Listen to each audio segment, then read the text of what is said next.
본 방송에서 제공하는 투자 정보는 투자 판단에 대한 조언입니다. 방송에서 제공하는 주식의 가치, 가격 상승 및 가격 하락에 대해서는 방송사에서 보장하지 않습니다.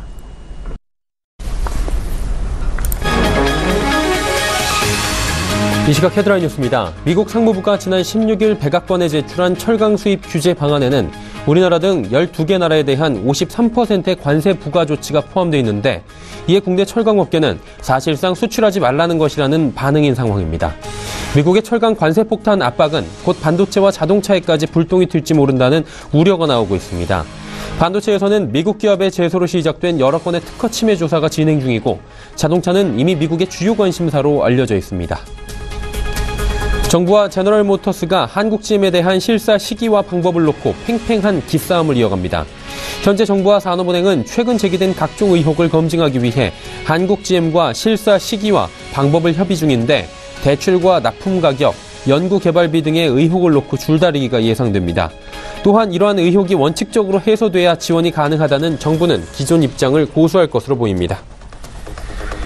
금융감독원이 이건희 삼성그룹 회장의 차명 계좌들을 다시 추적해 과징금 부과를 위한 증거 확보에 나섭니다. 금융감독원은 이건희 차명 계좌 확인 TF를 구성해 검사반 직원들을 삼성증권, 신한금융투자, 미래에셋대우, 한국투자증권 등 4개 증권사에 투입했습니다.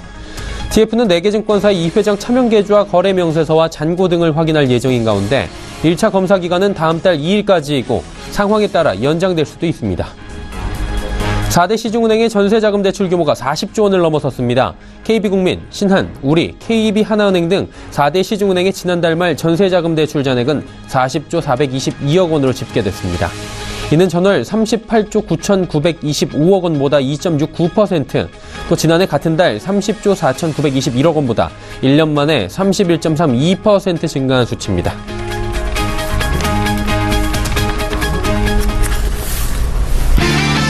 시청자 여러분 안녕하십니까. 오늘장 내일장 1부 문을 열도록 하겠습니다. 서정덕입니다. 설 연휴들 잘 보내고 오셨습니까? 설 연휴를 지낸 월요일 왠지 좀 몸도 무거울 것 같은데요. 증시는 그나마 양시장 모두 빨간불 보여주면서 비교적 가벼운 모습들을 보여주고 있는 상황입니다. 긴 연휴 기간 동안에 글로벌 증시 상황 도발 변수가 나오지 않을까 좀 예의주시하신 분들이 많을 것 같은데요. 일단 시장은 말씀드린 대로 두 곳 모두 오름세입니다. 특히나 코스닥 시장 급등세 연출하면서 시총 상위주들 모두 다 거의 대부분의 종목들이 폭발적인 상승 흐름을 이어가는 상황입니다. 일단 거래소 쪽부터 잠시 살펴보자면 전기전자 업종 장 초반에는 오름세를 보이나 했는데 오름세 이어가지 못하고요. 하락 반전해 있는 상황입니다. 단기 조정이 좀 나오고 있는 상황인데 일단은 지난주까지 전기전자 업종은 낙폭이 좀 과대하다, 그리고 다시금 반등의 기미가 보인다라는 여러 가지 좀 긍정적인 얘기가 나오면서 계속해서 조금씩 우상향하는 모습 보인 바 있습니다. 특히나 대장주 삼성전자 같은 경우에도 220만 원대부터 지금 뭐 액면 분할 이슈도 있고요. 지속적으로 우상향했었는데 오늘은 소폭 조정 국면을 보여주고 있는 가운데 일단은 국내 철강 제품 관련된 조금 전에 전해드린 대로 미국의 관세 폭탄 부분이 지금 이슈가 되고 있는 상황입니다. 철강 업종 오늘도 힘겨운 모습 보이고 있고 당분간은 이 이슈로 좀 무겁게 가지 않겠나라는 조심스러운 관측까지 나오고 있는 상황입니다. 여기에 1,090원대까지 단숨에 올라갔다가 1,060원대로 단숨에 내려온 환율 역시 수출 관련주들에게는 다시 부담으로 작용하는 모습입니다. 새로운 한 주의 시작이 또 펼쳐졌습니다. 그리고 이번 한 주간의 글로벌 이슈 진단을 해봐야 될 것 같고요. 당장 오늘장 마무리도 잘 해봐야 될 것 같습니다. 오늘장, 내일장에서 하나하나 담아가 보시면 좋을 것 같네요. 금일 본 방송에서 제공해드리는 정보는 투자 판단에 대한 조언일 뿐입니다. 해당 주식의 가치와 수익률 보장해드리지 않는다는 점 참고해 주시길 바랍니다. 거래소부터 확인해 보도록 하죠. 거래소 시장은 2,442포인트대에 거래됩니다. 20포인트 상승했고요. 일단 2,400선은 완벽하게 지지를 하면서 2,500선을 향해 달려가고 있는 상황입니다. 일중 흐름들 잠시 판단해 보도록 하죠. 자, 보시다시피 2,450선 출발을 했습니다. 2,452포인트 긍정적으로 좀 보였는데 이후에 상승폭 확 줄여 내려가면서 2,420포인트대까지 내려갔다가 다시 2,440포인트대 회복하는 모습입니다. 일중 변동성이 꽤 있는 부분이고요. 그러다 보니까 변동성이 여전한 것이다. 변동성 전선이 이어지고 있다라는 부분에 대해서는 많은 분들이 공감을 하시고 있는 상황입니다. 수급 주체 만나보도록 하죠. 개인은 팔고 기관 외국인은 삽니다. 외국인이 많은 물량은 아니지만 쌍끌림에서 오랜만에 들어왔고요. 개인이 또 695억 원 정도 순 매도하고 있는 상황입니다. 기관 투자자 가운데서는 지금 연기금만이 346억 원 순 매도 잡히고 있습니다. 시가총액 상위 종목들의 흐름입니다. 말씀드린 대로 삼성전자와 SK하이닉스 장 초반의 흐름들이 이어가지 못하면서 지금 파란불 보여주고 있고요. 낙폭이 그렇게 크진 않습니다. 그리고 거래소 이전 상장한 셀트리온 지금 지난주에 이어서 이번 주에도 승승장구합니다. 31만 6,500원에 거래가 되면서 시총 3위 지킵니다. 그리고 현대차는 지금 상승 혹은 보합 수준에서 움직이면서 현대차도 비교적 견조한 흐름들 가져가고 있는 상황입니다. 6위부터 10위 종목들도 살펴보도록 하죠. 말씀드린 대로 철강 업계가 지금 긴장하고 있습니다. 관세 폭탄 예고가 된 가운데 포스코가 그나마 500원 하락, 약보합권 유지하고 있고요. 삼성바이오로직스부터 LG화학까지 모두 올라가는 가운데 KB금융, LG화학은 3%에 가까운 상승 가져갑니다. 다음 살펴볼까요? 11위부터 15위 종목들 삼성물산 지금 1,000원 하락하고요. 삼성생명과 신한지주 올라갑니다. 오늘 금융주들, 보험주들 잘 달리고요. 현대모비스하락 그리고 한국전력 33,000원 다시 깨집니다. 자, 이번엔 코스닥 시장 살펴보도록 하죠. 코스닥 시장 말씀드린 대로 급등입니다. 2.72%나 올라가면서 코스닥 지수 어느새 870선까지 또 터치를 합니다. 급등락 정말 코스닥 지수 계속해서 일어나고 있습니다. 일중 흐름들 체크해보도록 하죠.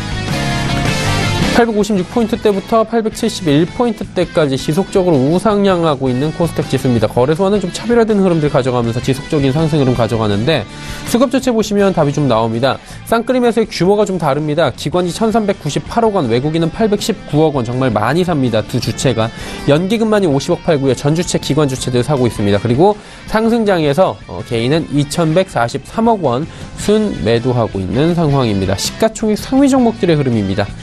셀트리온 헬스케어, 신라젠 각각 6%, 9%의 큰 상승 흐름 가져가고요. 메디톡스와 바이로메드 역시 5%대 급등이 나옵니다. 메디톡스 같은 경우는 지금 64만원대 터치를 하고 있는 상황. CJENM도 3% 좋은 흐름 오랜만에 가져가면서 88,000원대까지 올라옵니다. 6위부터 10위 종목들 어떨까요? 자, 셀트리온 제약부터 포스코캠텍까지 올라가는 가운데 로엔만이 지금 보합권 유지를 합니다. 하락에서 지금 보합권까지 그래도 로엔이 올라온 상황입니다. 엔터주가 그나마 오늘 좀 약한 모습이고요. 11위부터 15위 종목들 어떨까요? 휴젤도 올라갑니다. 스튜디오 드래곤 상승하고요. 코미펌도 올라가고 네이처셀도 상승하고 컴투스 게임 관련주들 아까 펄어비스도 좋고요. 컴투스도 15만원대 계속해서 지지를 받고 있는 상황입니다. 원달러 환율 살펴보도록 하죠. 원달러 환율은 1,068원 10전, 말씀드렸다시피 1,090원대부터 1,060원대까지 지금 급하게 내려오면서 급락세 이어지고 있는 상황입니다. 국내 양시장 여기까지 살펴보도록 하죠.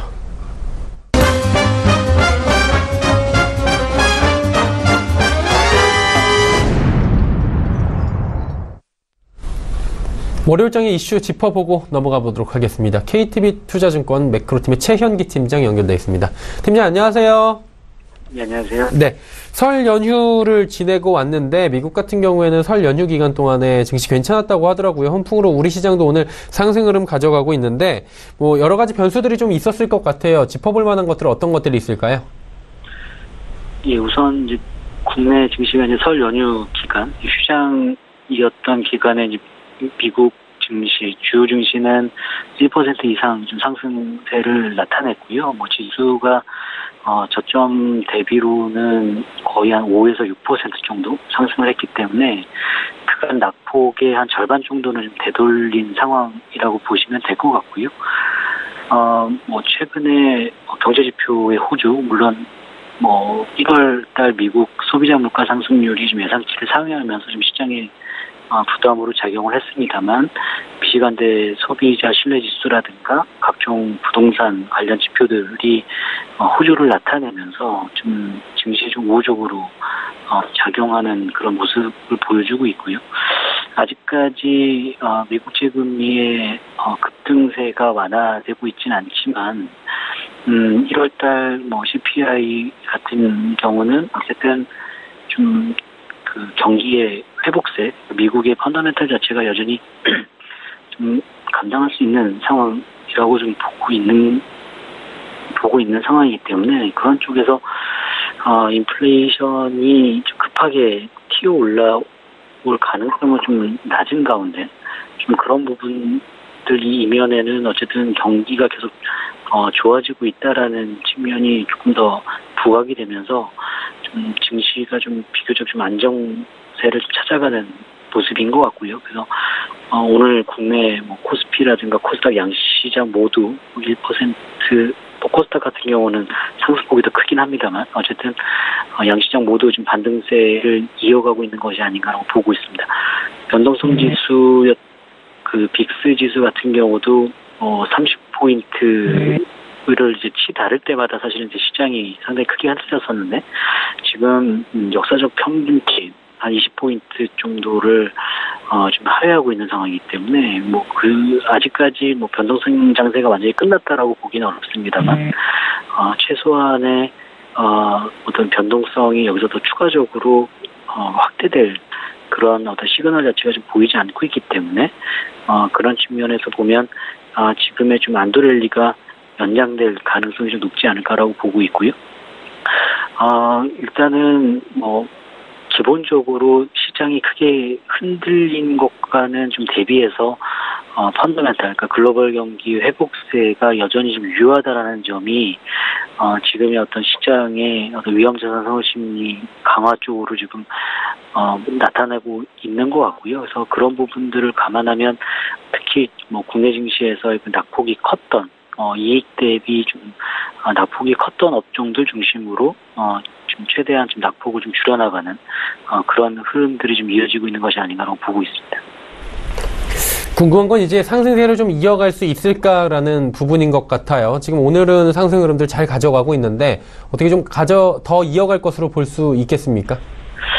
지금 뭐 미국채 10년물 금리가 이제 다시 이제 지난주에 장중에 2.9%까지 뭐 상승하기도 했었고 아직까지 이러한 어떤 상승세가 진정됐다라고 보기는 어렵습니다만 뭐 1월 FOMC 의사로 그 다음에 2월 말에 이제 뭐 제롬 파웰 신임 연준 의장의 발언 이런 것들이 좀 비둘기파적 스탠스가 좀 재확인되는 정도로 해석이 되면 시장은 좀 더 안정을 찾아갈 수 있지 않을까라고 보고 있고요.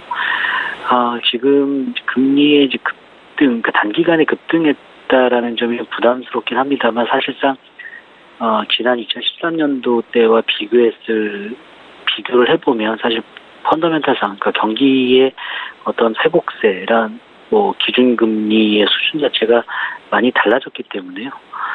그러한 쪽에서 뭐 큰 부담이 되진 않을 거다라고 저희는 보고 있고 앞으로 계속적으로 확인되는 어떤 경제 지표들이 계속 증시에 좀 우호적인 어떤 요인으로 좀 작용할 가능성이 높기 때문에 그러한 쪽에서 봤을 때는 뭐 국내 증시 그간 워낙 낙폭이 크기도 했었고 오늘 좀 외국인이 매수해서 좀 매도세로 전환된 점이 좀 부담스럽긴 합니다만 외국인이 또다시 대규모의 어떤 순매도세를 기록할 가능성이 좀 낮다라고 보고 있기 때문에 그런 점에서 봤을 때는 변동성 자체가 계속 좀 증시의 하락 쪽으로만 계속 쏠리지는 않을 거라고 보고 있고요.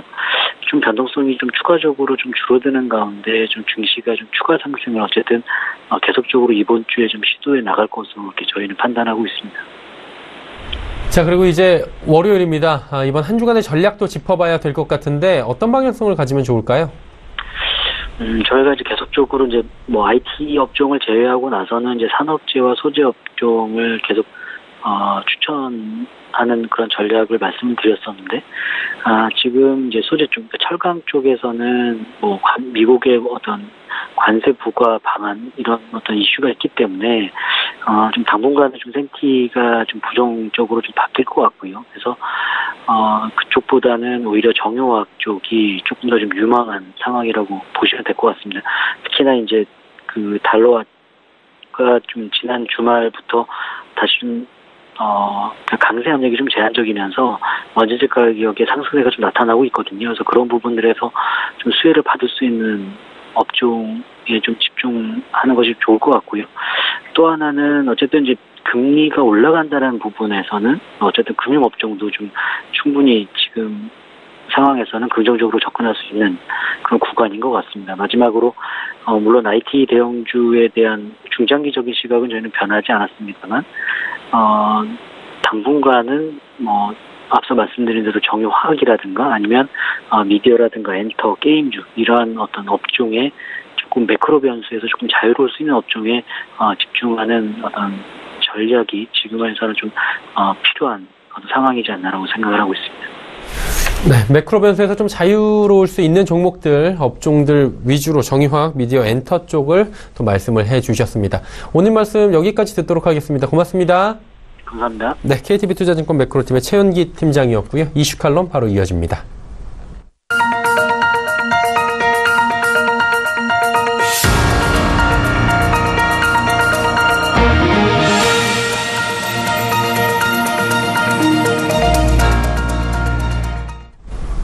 마켓 리더들과 함께하는 시간 이슈 칼럼 시간입니다. 미중산업경제연구소 조용찬 소장과 함께합니다. 소장님 안녕하세요. 예, 안녕하십니까. 네. 설 연휴 기간 동안에 큰 이슈라면 이것을 꼽을 수 있을 것 같습니다. 미국의 철강 무역 보복이다라고 이렇게 표현들을 하고 있고, 우리 702도 지금 귀추가 주목되고 있는 상황이고, 귀를 쫑긋 세우고 있는데, 일단은 모든 나라의 철강 수입에 최저 24% 관세를 부과하는 조치를 내렸고요. 강경하게 나오고 있습니다. 무역 보복의 위험을 무릅쓰고 이렇게 강경하게 노선을 더 강하게 선회한 이유가 있을 것 같은데, 어떤 점을 들 수 있을까요?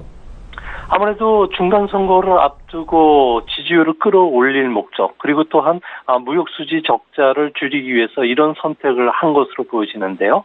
이제 문제는 상무부가 3가지 권고안 중에서 우리나라에 가장 안 좋은 선택을 할 수 있다는 겁니다. 우리나라를 비롯해서 중국, 러시아 12개국에 대해서 수입의 최저 53%의 관세를 부과하는 방안이 현재 분위기 속에서는 채택될 가능성이 높은데요. 이렇게 되면은 우리나라 같은 경우는 연간 365만 톤의 철강을 미국에 수출하고 있습니다. 캐나다, 브라질에 이어서 3위 국가인데요. 당장 포스코 같은 경우에는 냉영, 그리고 그 연령 강판의 경우에는 60%의 관세가 지금 부과되어 있는 상태이기 때문에 추가로 최저 53%가 부과된다면 관세율이 무려 110%에 달합니다. 사실상 수출이 불가능하게 되고요. 현대제철, 세아제강도 캐나다라든지 브라질, 멕시코, 일본과 같은 경쟁 대상국에 비해서 수출 경쟁력을 잃게 됩니다. 중국도 큰 문제인데요. 우리나라보다 현재 높은 반덤핑 관세를 부과받고 있기 때문에 G2 간의 무역 전쟁이라는 판도라의 상자가 열릴 가능성이 높습니다. 당장 중국 같은 경우에는 분쟁 처리 프로세스가 긴 WTO에 제소하기보다는 즉각 미국 국채 매입 중단이라든지 콩이나 닭고기, 돼지고기에 대해서 보복 관세를 매기는 한, 그리고 보잉 항공기에 대한 주문 취소 뿐만 아니라 한국에 대해서 사드 보복처럼 애플이나 인텔에 대해서도 중국 사업 활동의 비관세 장벽을 통한 견제에 나설 가능성이 높다는 점에서 앞으로 무역 전쟁이 본격화될 수 있는 서막이 되지 않을까 보여집니다. 일단은 미중 무역 전쟁의 서막이다, 판도라 상자가 열리는 것이 아니냐라고 짚어주셨습니다. 미국이 중국과의 무역 적자 줄이기 위해서 여러 가지 카드를 꺼낼 것 같은데, 또 다른 카드가 있다면 어떤 것이 있을까요? 아무래도 현재 미국이 세탁기라든지 태양광 패널에 이어서 다른 중국 제품에 대해서도 수입 제한에 나설 가능성이 높고요. 또 환율 조작국 지정과 같은 다양한 카드를 갖고 있습니다. 특히 가장 파괴력이 큰 카드는 작년 8월부터 시작된 중국의 지적재산권 침해 국가로 지정하는 문제인데요. 중국 같은 경우에는 그 IT 대기업들에 대해서 중국 내 데이터 센터라든지 R&D 센터를 세우라고 부당한 요구를 해오고 있고요. 지적재산권이라든지 기술 이전을 강요하는 사례가 많았기 때문에 아무래도 이번 제재에 나설 경우에는 엄청난 벌금이 부과되지 않을까 보여집니다. 또 한 가지는 미국은 중국의 전자상거래처럼 디지털 보호주의, 그리고 국가 자본주의가 공정한 경쟁을 막고 있다고 보고 있고요. 또 사이버 공격이라든지 산업 스파이 활동도 현재 조산하고 있습니다. 이 때문에 조사 결과에 따라서는 불공정 행위 국가로 낙인을 찍어서요. 거액의 벌금 부과뿐만 아니라 타이어라든지 석유화학 제품에 대해서 관세율 인상에 나설 것으로 보여지고요. 또 수입 수량 제한 같은 무역 제재에 나설 것으로 보여지는데요. 실제로 G2 간의 제재와 무역 보복의 사슬이라는 무역 전쟁이 발생을 했을 경우에는 우리나라도 중국에 수출하는 석유화학 제품에 대해서도 중국이 높은 관세를 부과하기 때문에 아무래도 이런 문제들은 세계화된 상황 속에서 계속 좀 위험 수위가 계속 높아지지 않을까 보입니다. 조금 전에 중국 관련해서 위험 수위가 높아질 수 있다라고 살짝 언급해 주셨는데 이 부분이 가장 걱정되는 부분 아니겠습니까? G2 간에 이렇게 싸움을 하게 되면은 두 나라 간의 싸움이 아니라 결국에는 주변 국가들도 영향이 오고 피해를 입을 수밖에 없는 상황입니다. 우리나라에는 어떤 피해가 지금 예상이 됩니까? 네, 세계 GDP에서 G2 국가가 차지하는 비중이 45%에 달합니다. 이 때문에 경제적인 측면에서 봤을 경우에 리먼 쇼크 뒤에 2009년처럼 수출 감소율은 한 16%, 성장률은 4% 정도 떨어지는 이런 충격을 입게 되지 않을까 보시는데요. 우리나라는 사드 보복 이후에 대중국 수출이 전체 수출에서 차지하는 비중이 26%에서 23%로 떨어지긴 했지만 아무래도 서비스 무역이라든지 주식시장에 미치는 영향까지를 종합해서 봤을 경우에는 중국의 성장률이 1% 하락할 경우에는 우리나라 GDP 성장률은 0.4%포인트 정도 떨어질 수밖에 없습니다. 더욱이 G2 간의 통상 마찰이 고조되면서 세계 경제 활동도 정체가 될 가능성이 높은데요. 이렇게 됐을 경우에는 아무래도 다른 나라에 수출하는 우리나라의 수출 제품뿐만 아니라 주가 하락 그리고 관광객 감소에 따라서 시차를 두고서 2차 충격이 올 수가 있다는 점에서는 앞으로 우리도 이 부분에 대해서 좀 면밀하게 분석하고 대응책을 마련해야 되지 않을까 생각이 듭니다. 네. 그리고 많은 분들이 좀 의아해 하시는 부분이 우리나라하고 미국 같은 경우에는 지금 동맹국가고 사이가 굉장히 좋은 걸로 알려져 있는데 지속적으로 지금 나오는 이야기가 일본은 제외시키고 우리나라만 지금 고관세를 부과하는 건데 53%나 관세 부과는 12개 나라에 지금 포함이 됐단 말이죠. 이거 왜 그런 겁니까? 아무래도 미국이 오래전서부터 우리나라에 대해서 값싼 중국산 철강을 대미 수출품의 원료로 사용하지 말라고 지적을 해왔는데요.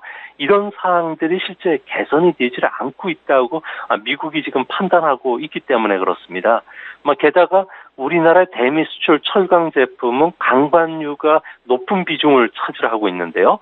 중국산 제품의 고율의 관세를 부과한 뒤 수입이 준 자리에 한국산 제품이 대체하지 않도록 하기 위해서 이런 조치를 꺼낸 것으로 보입니다. 또 한 가지는 미국산 철강 제품의 1위 국가인 캐나다를 비롯해서 우리나라 경쟁하는 일본, 유럽연합 같은 경우에는 미국이 가장 경계하는 강간유의 저가 덤핑 수출 제품 수출이 없는 상태고요. 또 높은 기술력을 갖고 있기 때문에 대체가 사실상 어렵다고 합니다.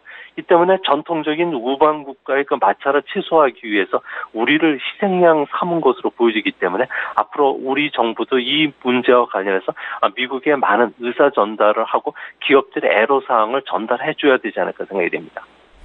네. 그리고 이제 미국 쪽 얘기를 조금 더 해보자면 소비자 물가지수 지난 저희가 쉬는 기간 동안에 발표가 됐는데 긍정적으로 나왔습니다. 하지만 이게 인플레빨 여러 가지 금리 인상 빠르게 하는 거 빨라지게 하는 것 아니냐라는 얘기들은 계속 나오고 있는 상황인데 결국에는 금리 인상은 기정사실인 것 같고요. 이것들이 금융시장에 미칠 영향이나 우리에게 다가올 영향을 이제 짚어볼 시기인 것 같은데 어떤 점들을 구체적으로 짚어볼 수 있을까요? 네, 아무래도 미 달러 하락이 지금 계속되는 상황이고요. 여기에 상품 가격 상승으로 인해서 미국의 ISM 제조업 가격 지수 같은 경우에도 2011년 5월 이후에 가장 높은 수준까지 올라갔습니다. 앞으로 물가 상승 압력이 높아진다는 뜻인데요. 시차를 두고서 미국의 소비자 물가에도 영향을 미칠 수밖에 없는 상황입니다. 소비자 물가 지수는 6개월 전에 변화율을 가지고 연간으로 환산했을 경우에는 1월에만 4.1% 상승을 했는데요.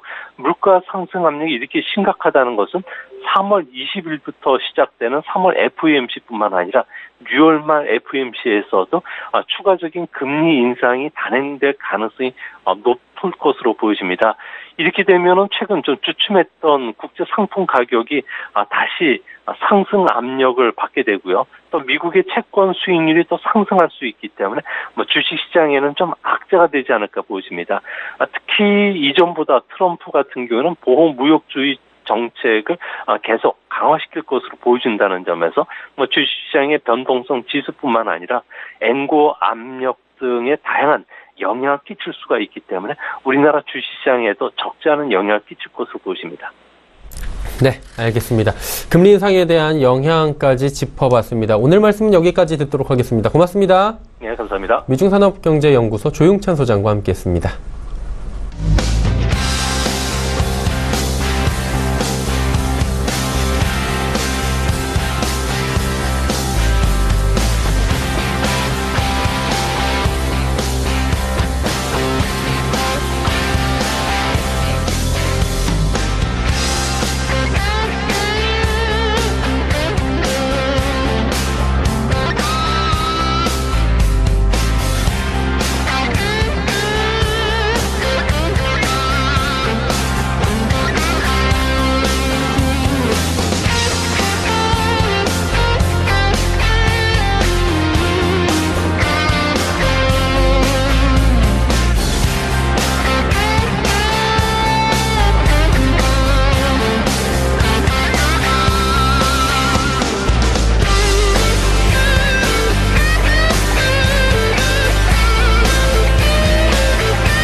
오늘전 일정 1부 함께 하셨습니다. 잠시 뒤 2부 예고해드립니다. 2부에서는 여러분의 종목 상담도 100원의 정보 이용료 부과되는 샵 0082번으로 받고 있고요. 또 두 분의 전문가와 함께하는 수익률 전쟁 슈퍼 듀오 매치가 준비가 되어 있습니다. 두 분의 전문가와 잠시 뒤 2부에서 뵙도록 하겠습니다. 고맙습니다.